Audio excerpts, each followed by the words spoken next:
This is a program master in the Melayu Riau language of Indonesia.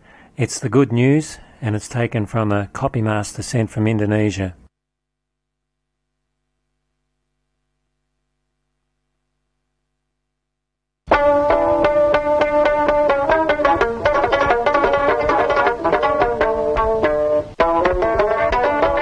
Saudara-saudara, apakah buku yang berisi gambar sudah ada di depan saudara? Jika saudara sudah siap, marilah kita mulai. Ingat, jika saudara mendengar musik, balikkanlah buku bergambar saudara ke halaman berikutnya. Nah, selamat mendengarkan sambil melihat gambar. Gambar 1. Sebelum penciptaan. Pada mulanya, tidak ada manusia, binatang, laut, pokok, matahari, dan benda-benda lainnya. Keadaan gelap dan tidak teratur. Pada waktu itu, yang ada hanyalah Allah. Allah berfirman, dan semua yang ada di dunia ini diciptakannya. Misalnya, matahari, bulan, langit, dan bumi.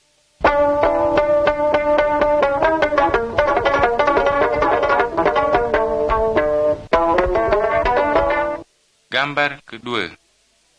Allah berfirman. Buku yang digambarkan di sini disebut kitab suci. Kabar yang kami sampaikan ini semua diambil dari kitab suci. Melalui kitab suci, Allah berbicara kepada kita. Kitab suci menjelaskan tentang Allah dan perintahnya. Allah mengasihi manusia. Kitab suci menunjukkan bagaimana caranya supaya manusia dapat selamat atau lepas dari hukuman dosa.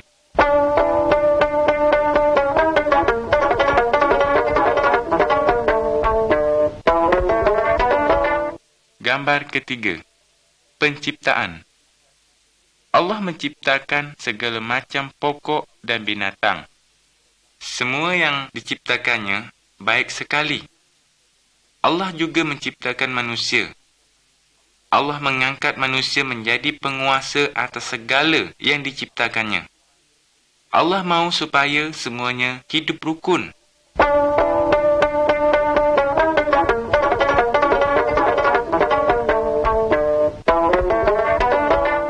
Gambar keempat. Adam dan Hawa. Jantan yang pertama dinamai Adam dan betina yang pertama dinamai Hawa. Adam dan Hawa hidup bahagia di suatu kebun yang bernama Taman Firdaus. Kata Allah, buah dari semua pokok boleh awak makan, kecuali buah dari pohon yang satu ini. Jika awak melanggar perintah ini, awak akan dihukum. Tetapi setan datang menipu Adam dan Hawa. Lalu Adam dan Hawa memakan buah yang dilarang itu. Adam dan Hawa melanggar perintah Allah. Mereka berbuat dosa, sehingga Allah menghukum mereka. Adam dan Hawa diusir dari Taman Firdaus. Tetapi Allah masih tetap menyayang mereka. Allah berjanji akan mengutus seorang juru selamat yang dapat menghapuskan dosa mereka.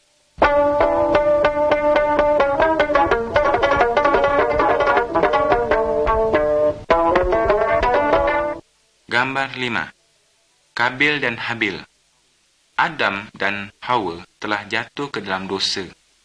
Semua manusia keturunan Adam dan Hawa telah jatuh ke dalam dosa.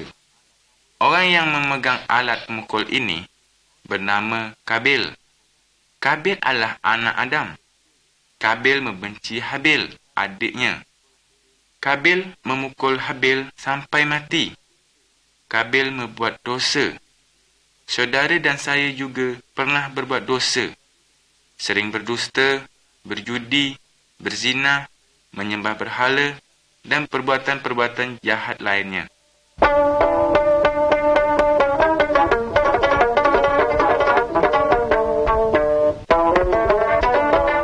Gambar 6. Perahu Nuh. Manusia keturunan Adam makin lama makin jahat. Allah akan menghukum mereka. Banjir besar akan datang sebagai hukuman dari Allah. Tetapi masih ada orang yang percaya kepada Allah. Nama orang itu Nuh. Allah menyuruh Nuh membuat perahu. Setelah perahu itu selesai, Nuh dan keluarganya masuk ke dalam perahu. Nuh juga mengajak orang lain masuk ke dalam perahu. Tetapi mereka tidak mau. Mereka tidak percaya bahawa Allah akan menghukum mereka.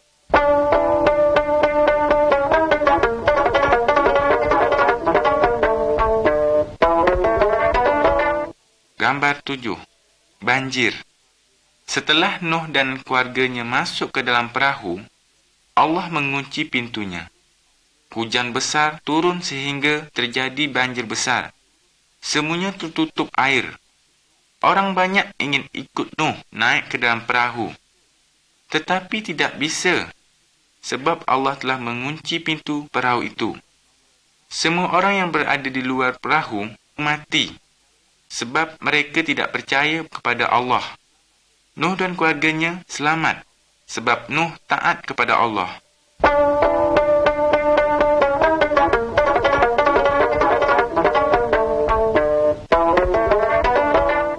Gambar 8. Ibrahim, Sarah dan Ishak. Ibrahim adalah salah seorang keturunan Nuh. Ibrahim percaya kepada Allah.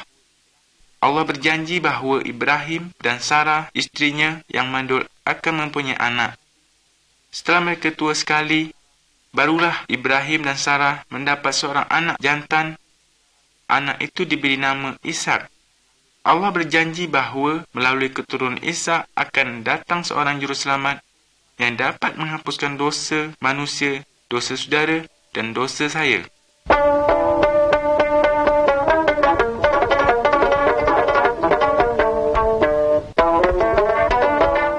Gambar 9. Musa dan perintah Allah. Musa adalah seorang keturunan Ibrahim dan Ishak. Musa percaya kepada Allah. Allah menyuruh Musa naik ke atas gunung. Di situ Allah memberikan perintah-perintahnya kepada Musa. Pada gambar ini dapat kita lihat Musa turun dari gunung membawa perintah Allah. Allah menyuruh Musa menyampaikan perintahnya kepada orang banyak. Allah mahu supaya orang menaati perintahnya itu.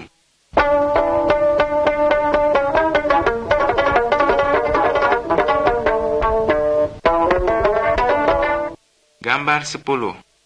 10 perintah Allah. Beberapa perintah Allah yang disampaikan melalui Musa dilukiskan di sini. Gambar di kiri atas, jangan menyembah patung atau benda lain. Gambar di tengah atas, dalam seminggu 6 hari kita bekerja. Hari yang ke-7 adalah hari istirahat, dan hari itu untuk menyembah Allah. Gambar di kanan atas, anak-anak harus menghormati orang tuanya. Gambar di kiri bawah, jangan membunuh orang. Gambar di tengah bawah, jangan berzinah. Jangan mengingini perempuan lain selain istrimu sendiri. Gambar di kanan bawah, jangan mencuri. Jangan mengingini barang orang lain.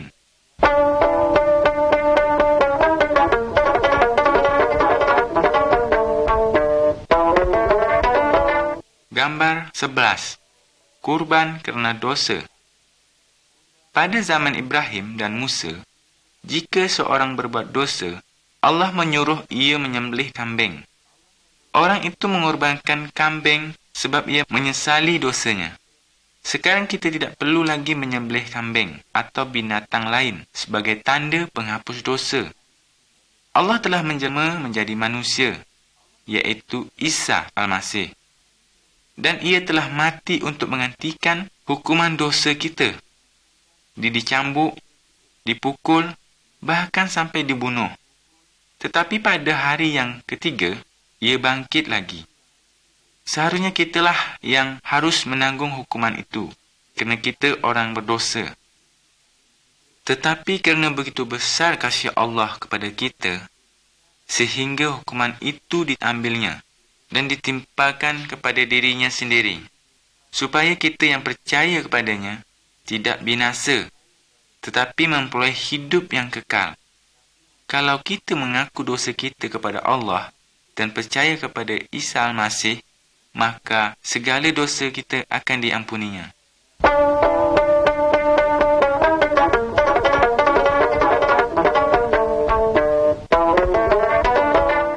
Gambar 12. Malaikat dan Maryam. Beginilah caranya Isa Al-Masih datang ke dunia. Ia mengenapi janji Allah kepada Adam dan Hawa. Isalah juru selamat yang dapat menghapuskan dosa manusia. Ada seorang gadis yang bernama Maryam. Dia masih perawan. Belum pernah tidur bersama jantan. Ia bertunangan dengan seorang jantan yang bernama Yusuf. Pada suatu hari, malaikat Allah datang kepada Maryam. Malaikat itu berkata, Allah Roh Kudus akan membuat awak mengandung seorang anak jantan. Anak itu harus dinamai Isa Al-Masih. Isalah yang dapat menyelamatkan manusia dari dosa. Malaikat itu juga memberitahukan hal itu kepada Yusuf tunangan Maryam dalam mimpi. Yusuf tidak bersetubuh dengan Maryam sampai Isa lahir.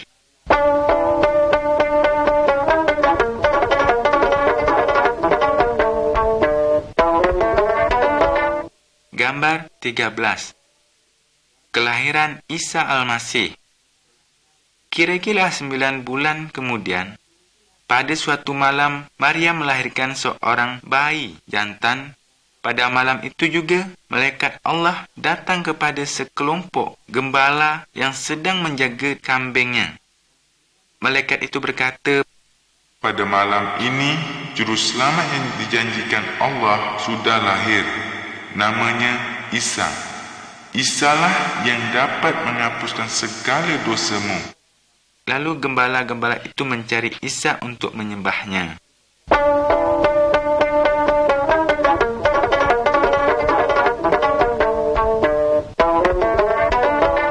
Gambar 14. Isa sebagai manusia. Isa bertumbuh seperti anak biasa. Dalam gambar sebelah kiri dapat kita lihat waktu Isa berumur 12 tahun. Ia dapat mengajar tentang Allah kepada ahli-ahli agama. Isa mengetahui segala sesuatu sebab ia adalah Allah. Dalam gambar sebelah kanan kita lihat Isa sudah berumur 30 tahun, sedang mengajar orang banyak. Ada orang yang percaya dan ada yang tidak percaya kepada Isa. Tetapi Allah menyatakan bahawa Isa adalah Allah sendiri. Allah mahu supaya kita taat kepada ajaran Isa.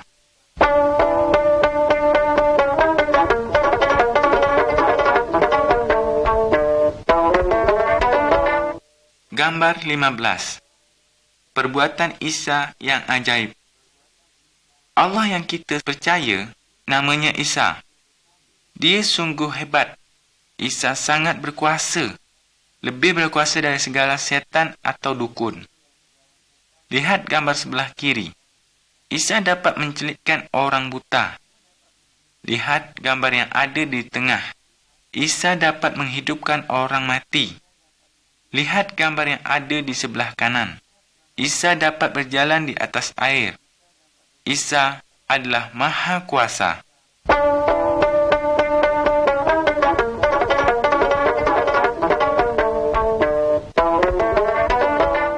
Gambar 16. Isa disiksa. Isa selalu berbuat baik. Isa tidak berdosa. Isa mengajar tentang Allah. Dan ia ingin supaya setiap orang taat kepada Allah. Isa menerangkan bahawa manusia itu berdosa. Mereka marah, lalu menangkap Isa. Isa dipukuli, diludahi, dan diejek. Isa tidak melawan. Apa sebab? Sebabnya, Isa rela menderita seperti itu, dengan maksud untuk menanggung hukuman dosa manusia.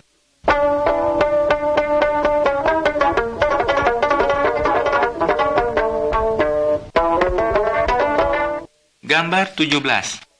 Isa disalib. Isa bukan hanya disiksa.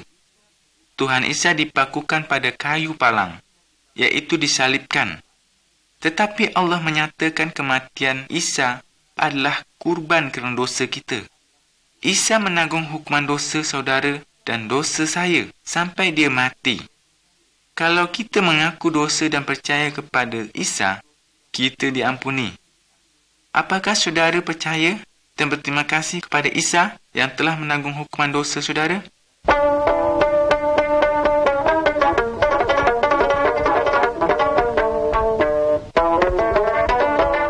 Gambar 18.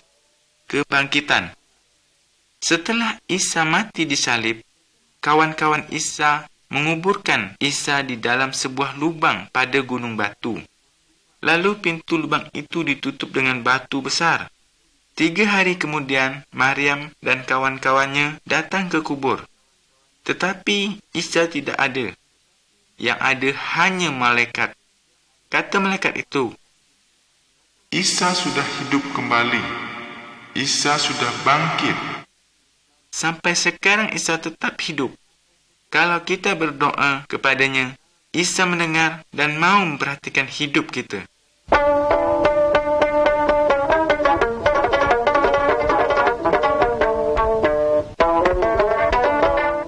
Gambar 19. Thomas. Setelah Isa bangkit dari kematian, banyak orang melihat dia dan berbicara dengan dia. Salah seorang muridnya yang bernama Thomas tidak ada waktu Isa hadir, sehingga ia tidak mempercayainya bahawa Isa sudah bangkit lagi. Lalu ia berkata, "Sebelum aku melihat luka bekas paku pada tangannya, aku tidak percaya bahawa ia sudah bangkit." Kemudian Isa datang kepada Thomas dan memperlihatkan bekas lukanya. Thomas percaya bahawa Isa sudah bangkit kembali kerana ia sudah melihat. Tapi Isa menghendaki supaya kita percaya walaupun kita belum melihat dia dengan mata kita sendiri.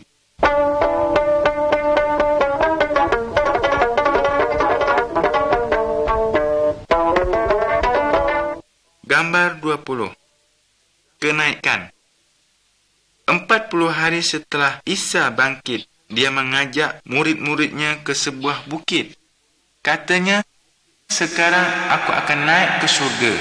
Setelah aku pergi, awak harus memberitakan tentang aku kepada semua orang. Jelaskanlah bahawa aku pernah disalibkan untuk menanggung hukuman dosa mereka. Dan setiap orang yang percaya kepadaku, dosanya diampuni. Nanti ia akan tinggal bersama aku di syurga." Lalu murid-muridnya melihat Isa terangkat ke syurga. Kemudian 2 malaikat berkata kepada murid-murid Isa, Nanti pada suatu hari Isa akan datang kembali. Isa akan mengangkat semua orang yang percaya kepadanya pulang ke syurga. Maukah saudara percaya kepada Isa supaya nanti dapat ke syurga?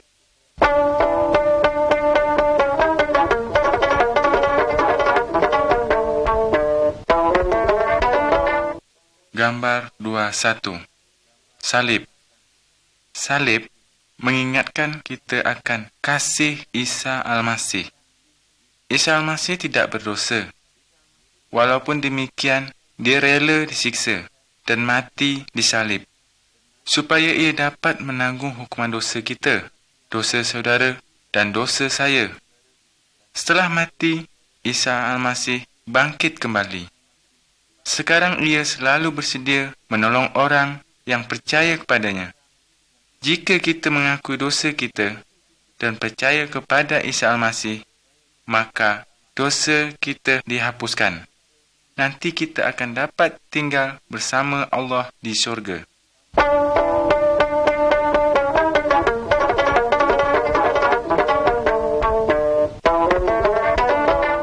Gambar 22. 2 jalan. Isa Al-Masih mengatakan bahawa ada 2 jalan, jalan yang lebar dan jalan yang sempit. Setiap orang sejak lahir sudah ada di jalan yang lebar. jalan yang lebar menuju hukuman dalam api yang tidak dapat dipadamkan. Apabila seorang percaya kepada Isa dan taat kepada perintahnya, ia berpindah dari jalan yang lebar ke jalan yang sempit. Jalan yang sempit menuju hidup dengan Allah di syurga. Maukah saudara percaya kepada Isa Al-Masih dan berjalan di jalan sempit? Jika saudara mahu, katakanlah kepada Isa Al-Masih begini: Isa Al-Masih, saya mengaku bahawa saya berdosa. Saya percaya bahawa Isa Al-Masih mati disalib untuk menanggung hukuman dosa-dosa saya. Isa, ampunilah saya dan ubahlah hidup saya. Saya ingin tinggal bersama dengan Allah. Terima kasih Isa. Amin. Jika saudara sungguh-sungguh berkata demikian kepada Isa Al-Masih, dia menjadikan saudara anak Allah dan Allah menjadi bapa saudara.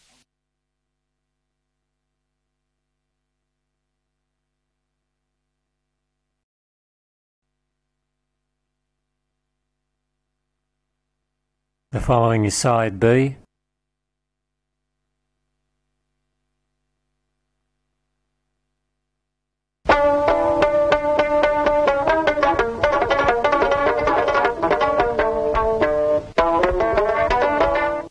Gambar 23. Anak-anak Allah. Jika kita percaya kepada Isa Al-Masih mati untuk menanggung hukuman dosa kita, maka kita diampuni.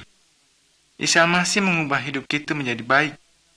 Orang yang telah mengalami hal inilah yang sebenarnya disebut orang yang sudah percaya. Dia dapat panggil Allah itu Bapa dan ia disebut anak Allah.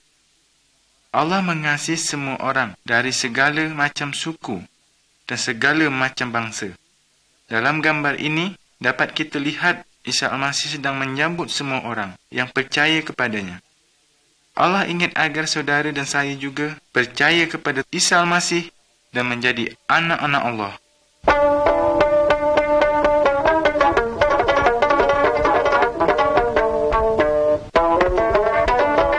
Gambar 24. Isa dan Nikodemus. Dalam gambar ini, kita dapat melihat Isa Al-Masih sedang bercakap-cakap dengan seorang guru agama yang bernama Nikodemus. Isa Al-Masih menerangkan bahawa setiap orang untuk dapat masuk ke surga harus diperbaharui jiwanya. Hanya Roh Kudus yang dapat memperbaharui jiwa. Kita sendiri tidak dapat memperbaharui jiwa sebab kita sudah berbuat dosa. Jika kita mengaku hidup berdosa dan percaya bahawa Isa lah yang dapat menghapuskan dosa kita, maka Roh Kudus akan memperbaharui jiwa kita. Nikodemus kemudian mengaku berdosa dan percaya bahawa Isa juru selamat yang dapat menghapuskan dosanya. Bagaimana dengan saudara?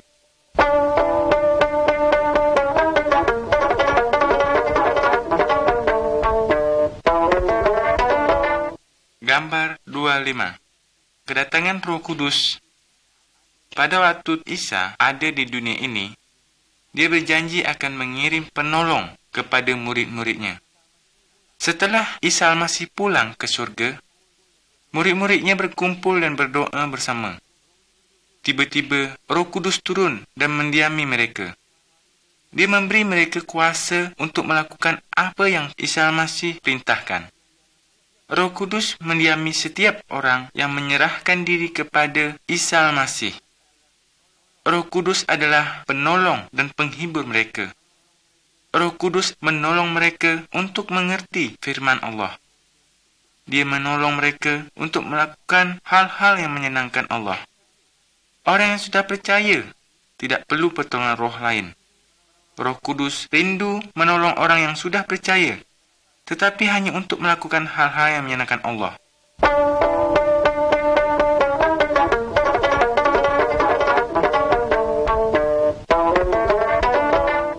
Gambar 26. Berjalan di dalam terang. Orang yang tidak percaya kepada Isa Al-Masih sama dengan orang yang berjalan di dalam gelap, sebab tidak ada lampu. Mereka seringkali terpelosok dan jatuh. Mereka perlu petunjuk jalan yang benar. Orang yang sudah percaya kepada Isa Al-Masih sama dengan orang yang berjalan di dalam terang. Roh Kudus adalah petunjuk jalan itu. Dia selalu bersedia menolong kita. Roh Kudus menerangi jalan kita dengan firman Allah.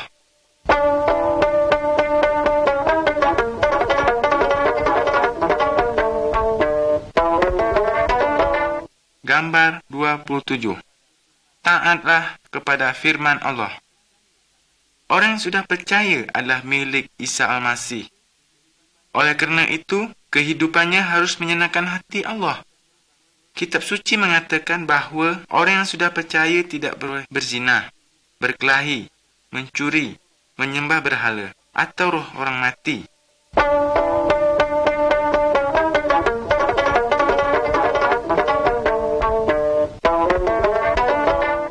Gambar 28. Keluarga orang yang sudah percaya. Keluarga orang yang sudah percaya harus hidup menurut firman Allah. Suami yang sudah percaya mengasihi istrinya. Istri yang sudah percaya menghormati suaminya.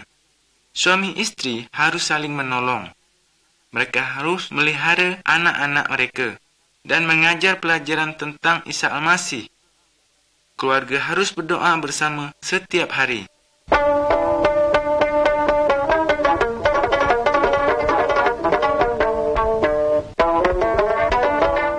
Gambar 29. Kasihilah musuhmu. Allah menyuruh orang percaya pada Isa Al-Masih supaya mengasihi semua orang, termasuk orang yang memusuhinya.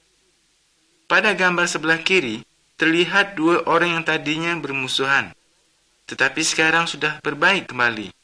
Dalam gambar sebelah kanan, dapat kita lihat seorang sedang menolong orang yang berasal dari suku lain yang memusuhi sukunya.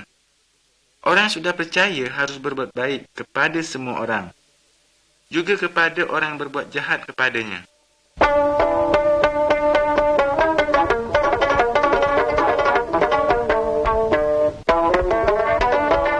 Gambar 30. Isalah Tuhan yang Maha Berkuasa. Di dalam gambar ini, dapat kita lihat dua orang yang sedang membakar patung, jimat, dan benda-benda keramat. Orang yang sudah menerima Isa tidak boleh menyembah atau minta tolong pada dukun, patung, jimat, benda keramat, atau roh orang mati. Isa jauh lebih berkuasa daripada segala sesuatu. Jadi, kalau saudara sakit atau ketakutan, jangan minta tolong pada dukun, patung, jimat, atau roh orang mati. Mintalah tolong kepada Isa Al-Masih. Berdoalah kepadanya. Katakan apa yang saudara perlukan. Isa Al-Masih sangat berkuasa. Isa Al-Masih sangat mengasihi saudara. Isa Al-Masih mendengar doa saudara dan selalu bersedia untuk menolong saudara.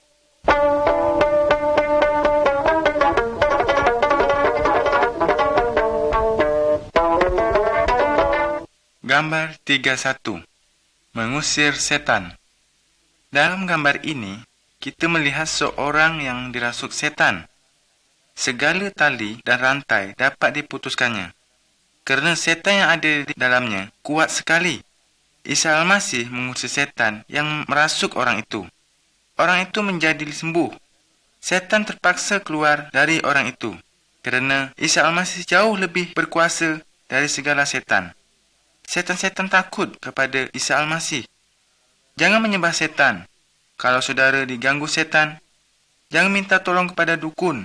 Mintalah tolong kepada Allah di dalam nama Isa Al-Masih. Isa Al-Masih akan mengusir setan-setan itu.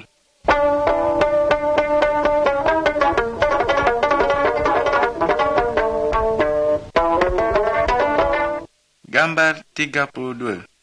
Mengikut Isa Al-Masih. Iblis atau setan adalah musuh Isa Al-Masih dan musuh orang-orang yang sudah percaya. Iblis atau setan mahu supaya orang yang sudah percaya berfikir terus mengenai banyak uang, pakaian, dan barang-barang lain. Iblis ingin supaya orang yang sudah percaya melupakan Allah. Tetapi orang yang sudah percaya seharusnya taat kepada Allah. Orang yang sudah percaya tidak mahu berhutang kepada Allah. Dia selalu ingat janji Allah, iaitu semua yang dibutuhkannya akan disediakan oleh Isa Al-Masih.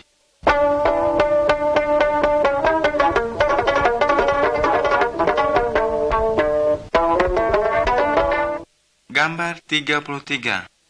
Apabila orang yang sudah percaya berdosa lagi. Di dalam gambar ini, kita melihat seorang anak jantan yang sudah berbuat banyak dosa. Dia menghabiskan uang yang diperoleh dari bapaknya. Ia berzina, berjudi dan berfoya-foya sehendak hatinya. Setelah uangnya habis dan kawan-kawannya meninggalkan dia, ia menyesal. Ia kembali kepada bapaknya dan minta ampun.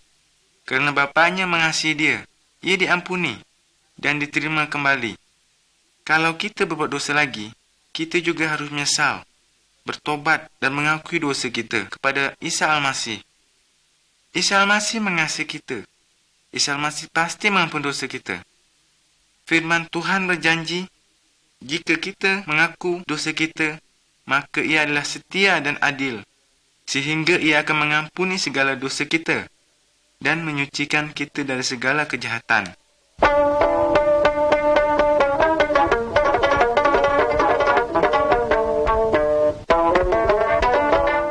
Gambar 34.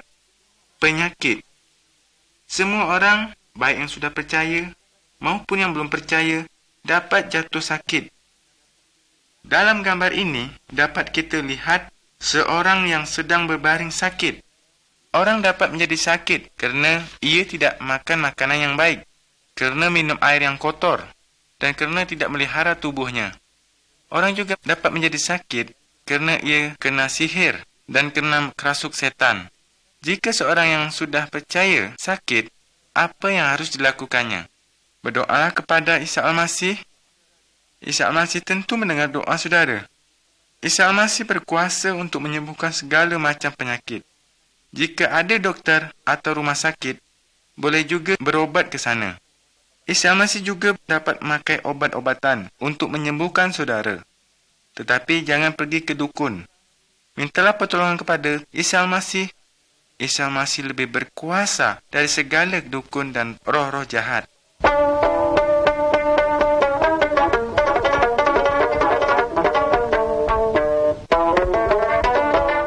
Gambar 35. Kematian. Jika seorang yang sudah percaya kepada Isa Al-Masih meninggal, tubuhnya dikuburkan, tetapi jiwanya akan ke surga, sebab dosanya sudah dihapuskan oleh Isa Al-Masih. Jika seorang yang belum percaya kepada Isa Al-Masih meninggal, tubuhnya dikuburkan, tetapi jiwanya akan dihukum di dalam api, sebab masih berdosa. Bagaimana jika sekarang saudara meninggal? Apakah jiwa saudara sudah dibersihkan dari segala dosa supaya dapat ke surga?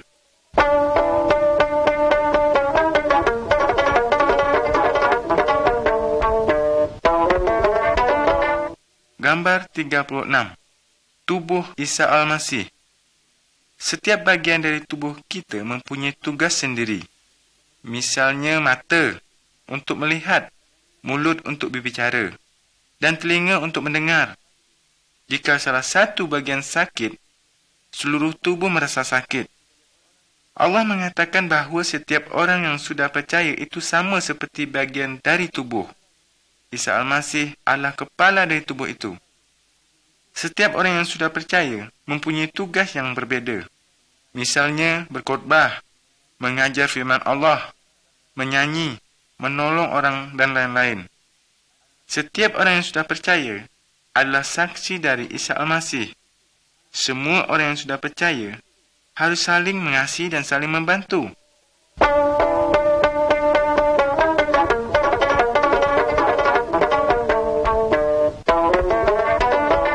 Gambar 37.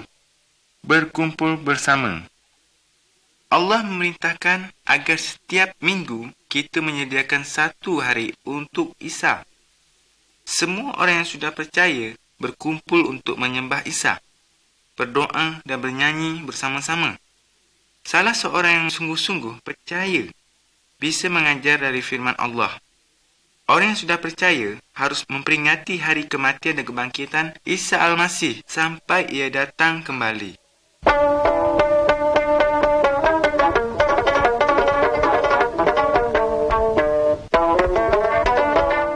Gambar 38. Isa Al-Masih akan datang kembali. Isa Al-Masih sekarang ini ada di surga. Tetapi suatu hari ia akan datang kembali ke dunia ini. Apabila ia datang, semua orang yang sudah percaya akan diangkat ke surga. Tapi bagi orang yang tidak percaya kepada Isa Al-Masih akan ditinggalkan dan dihukum di dalam api. Sudah siapkah saudara apabila Isa Al-Masih datang sekarang?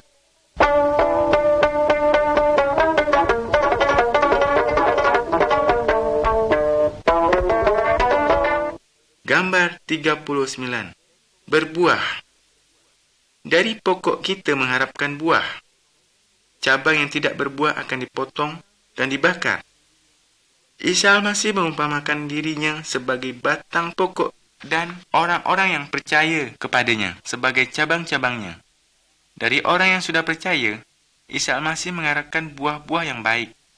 Yang dimaksudkan dengan buah-buah adalah kasih, sukacita, kebaikan, kesediaan untuk menolong, kejujuran, dan kesucian hidup. Buah-buah tersebut akan timbul dalam kehidupan orang-orang yang sudah percaya oleh kuasa Roh Kudus. Kehidupan orang yang sudah percaya kepada Isa Al-Masih harus lebih baik daripada sebelumnya.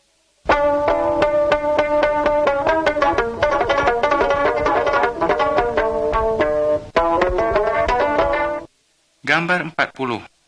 Memberitakan kepada orang lain. Percayakah saudara kepada Isa Al-Masih? Kalau saudara benar-benar percaya, bersaksilah kepada keluargamu. Janganlah saudara malu untuk mengatakan tentang Isa Al-Masih kepada kawan-kawanmu. Katakanlah bahawa hatimu tenang dan tidak lagi takut kepada hantu-hantu. Tahukah saudara bahawa Isa Al-Masih telah menyediakan tempat di syurga bagimu? Beritahukanlah kepada semua orang bahawa ada tempat di syurga bagi mereka yang percaya kepada Isa Al-Masih. Sebaliknya ada tempat hukuman bagi mereka yang menolak Isa Al-Masih. Beritahukanlah bahawa Isa Al-Masih ingin melepaskan semua orang agar tidak dihukum di neraka. Maukah saudara bersaksi bagi Isa? Renungkanlah hal ini dan ambillah keputusan.